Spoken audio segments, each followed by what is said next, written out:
Teteh bahas dong akan area sensitifnya wanita sebelum ibadah. Siap Kakak Sensi Caka, Masya Allah. Setelah kita menikah ya Kakak Sensi Caka, apa sih yang kita harapkan kalau ingin mendapatkan keturunan? Ya, kita gak akan mendapatkan keturunan kalau kita tidak melakukan ibadah pasangan suami istri tersebut. Nah, meskipun ibadah itu adalah untuk memenuhi akan kebutuhan syahwat manusiawi, tetapi bukan berarti Kakak Sensi Caka kita melakukannya itu asal-asalan gitu ya. Jadi itu harus sesuai dengan akhlaknya, harus sesuai dengan adabnya, itu kalau yang diajarkan oleh syariat, oleh agama. Nah, makanya kata Rasulullah Shallallahu Alaihi Wasallam, janganlah salah satu di antara kalian mendatangi istri kalian seperti mendatangi hewan. Waliyakun bainahuma rasulun, hendaknya di antara suami istri tersebut itu ada utusan ya. Nah, ini apa sih Teteh yang dimaksudkan rasulun, yang dimaksudkan utusan tersebut gitu ya. Yang dimaksudkan utusan ini adalah kalau sang suami mau ngajak istrinya itu harus memberikan dulu kode-kode tertentu, itu maksudnya. Nah, kodenya ini kata Rasulullah bisa dilakukan dengan al-qublah, bisa dilakukan dengan, artinya kublah itu mencium ya Kakak Sensi Caka, wal kalamu, dan juga bertutur kata, dan juga berbicara. Kenapa dengan berbicara? Ya karena kalau kita seorang suami mau ngajak istrinya berbicara dengan lembut, berbicara yang menyenangkan hati perasaan istrinya, itu yang sangat disenangi. Karena kan kalau wanita lebih besar dominan di hati ya kan, maka bertutur katalah dulu dengan yang menyenangkan gitu ya perasaan sang istrinya. Nah, di dalam kitab Asrarul Jima juga ini semakin diperjelas ya Kakak Sensi Caka, karena menurut karyanya Imadul Hikam bahwa kublah, bahwa mencium itu adalah kode yang paling terbaik. Kata Kakak Sensi Caka, area mana aja itu Teteh aku mengkublah istri aku itu. Maka di dalam kitab Asrarul Jima yang area sensitif wanita itu adalah al-udhunani, ada di dua telinganya wanita gitu ya, atau misalkan di area dua belakang wanita, nanti sama suaminya boleh dikecup atau boleh ditiup lembut merinding gitu insyaallah nanti sang istrinya. Kemudian al-unuku itu ini ya, apa ini, pundak, punduk gitu ya. Kemudian al-ibtu itu ketiak. Meskipun gak semua wanita itu senang pada ketiak, tapi di dalam Asrarul Juma ini dikatakan area sensitif selanjutnya itu adalah ketiak. Kemudian halmatus sadi itu jadi area kecil yang berada di tengah-tengah area dadanya. Oke, paham mungkin apa maksudnya ya Kakak Sensi Caka, ini udah paham. Kemudian al-fukhdani, kalau al-fukhdani itu apa ya, area kedua paha sang istrinya. Nah, itu Kakak Sensi Caka area sensitif wanita kalau yang disampaikan di dalam kitab Asrarul Jima. Intinya lagi nih ya, intinya Kakak Sensi Caka, kita sebagai seorang suami, kita itu nggak boleh egois ya, nggak boleh kita ingin senang sendiri, ingin dinafsukan sendiri tanpa sang istrinya sama-sama senang, nggak boleh kita sebagai seorang suami yang egois ya. Jadi bagusnya sang suami menikmati, sang istrinya sama-sama menikmati, apalagi kalau dua-duanya sama keluar. Teteh, kalau istri masih masa iddah lalu suami langsung menjimanya, apakah boleh? Baik Kakak.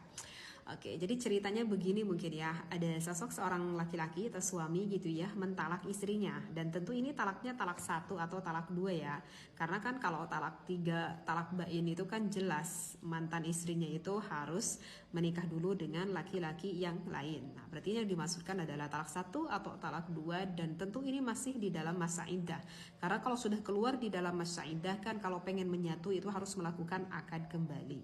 Nah, mungkin yang dimaksudkan kakak ini kok belum rujuk, tapi kok suaminya tapi kok ini suaminya malah ujuk-ujuk menjima istrinya ya, mantan istrinya, mungkin ini kalau sudah mentalak. Nah, itu bagaimana hukumnya? Mungkin seperti itu ya Kak ya pertanyaannya. Baik, kakak itu ikhtilafiyah Kak, ada perbedaan pendapat ulama. Kalau kita berbicara menurut mazhab Imam Asy-Syafi'i itu tidak boleh kita sang suami itu sebelum merujuk udah langsung bercampur gaul, karena kan di dalam rujuk itu sama seperti akad. Karena kalau misalkan kita lihat di dalam kitab Fiqhul Islami bahwa rujuk itu kan terbagi menjadi 3 rukun. Yang pertama itu kan harus ada yang merujuknya. Siapa yang merujuknya? Berarti sang suami tersebut. Yang kedua kedua itu harus ada istrinya ya, dan yang ketiga itu harus ada sigot. Sigot itu jadi harus ada lafad, harus ada pengucapan kata rujuk. Misalkan wahai istriku, maafkan kakang, kakang ingin merujuk lagi gitu padamu, dan istrinya jawab oke, misalkan. Itu ada kan, ada ucapan, ada bahasa sang suaminya ingin merujuk kembali gitu kan kepada istrinya.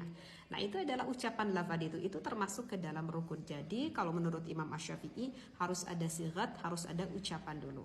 Meskipun ulama yang lain berpendapat bahwa rujuk tersebut itu bisa dilakukan dengan suatu tindakan, dan salah satu tindakannya itu adalah dengan melakukan hubungan intim atau hubungan badan. Jadi ulama satu lagi mengatakan kalau rujuk itu bisa dilakukan juga dengan tindakan, ya salah satunya seperti itu. Nah kalau secara logis juga ya, kalau sama Teteh difikirkan ya kayaknya gak mungkin deh ya melakukan hubungan itu kalau misalkan tidak ada ucapan-ucapan gimana dulu gitu ya. Jadi intinya menurut ulama yang satu lagi, kalau sudah melakukan badan ya berarti itu tandanya sudah merujuk kembali. Kira-kira suami wajib gak sih ya memberikan setruk gaji setiap bulan kepada istrinya dan memberikan seluruh seluruh gajinya kepada sang istrinya? Itu kira-kira hukumnya wajib gak sih ya? Coba deh di sini para istri dengarkan ya Teteh ya. Teteh ini mengutip di dalam salah satu referensi Al-Quran di dalam surat Al-Imran pada ayat ke-34. Karena mereka laki-laki telah menafkahkan sebagian dari hartanya. Jadi apa Bunda? Di dalam surat Al-Imran tersebut mengatakan sebagian, tidak seluruhnya. Jadi Bunda nanti tidak perlu kepada suaminya, suamiku kesini kan, gaji bulan ini semuanya. Jangan semuanya memintanya ya Bunda ya. Kan suami kita juga sama, punya keperluannya sendiri ya. Ya tentunya di dalam menata keuangan rumah tangga gitu ya, itu semuanya kembali berpulang kepada kesepakatan suami dan juga istri. Yang penting kedua-duanya sama-sama ikhlas dan sama-sama bahagia menjalaninya ya. Dan saran dari Teteh harus ada keterbukaan antara suami dan juga istri.